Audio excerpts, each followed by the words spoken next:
alimentaire. Aujourd'hui, une question de législation. Quelle différence y a-t-il entre une DLC et une DDM ou DLUO? Alors la DLC, c'est une date limite de consommation. Au-delà de cette date, qui est appliquée en général sur des aliments qui sont des aliments frais ou des morceaux, des plats cuisinés, au-delà de cette date, le produit est dangereux microbiologiquement. Il y a un risque de développement de germes dedans qui peut provoquer des maladies.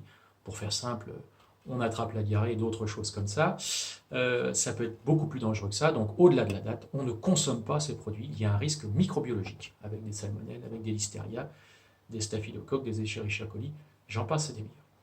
Pour ce qui est d'une DDM, date de durabilité minimale, ou anciennement les dates limites d'utilisation optimale, là au-delà de la date, on peut consommer le produit. Il peut y avoir des petits défauts qui apparaissent, des défauts de texture, des défauts de goût, des défauts d'aspect, des produits qui ont sédimenté plutôt, des produits qui ont des textures un petit peu différentes, des textures pailletées dans les glaces, des rejets un petit peu de solutions aqueuses pour des produits congelés, des petites choses comme ça.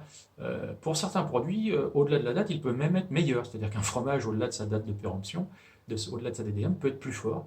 Je prends par exemple le cas du comté. Vous avez des comtés qui sont vendus à 10 mois plus 2 mois de DDM, alors que vous avez également des comtés qui sont vendus à 12 mois, 14 mois, 16 mois, 18 mois, 24, voire 36 mois. Donc là, du coup, chacun peut se faire son goût par rapport à la date. Donc là, sur les fromages, la date vous donne le goût plus fort. Plus vous vous approchez de cette date, plus le goût est fort.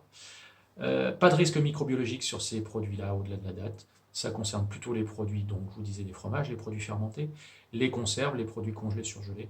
Il n'y a pas de risque à aller au-delà. Combien de temps après? Ça dépend des gens, ça dépend des produits. Ça peut être un mois pour un fromage, ça peut être plusieurs mois, voire quelques années pour des conserves, mais honnêtement, c'est pas prévu pour aller 4 à 5 ans plus loin. Mais ça ne bouge pas, ça n'est pas dangereux.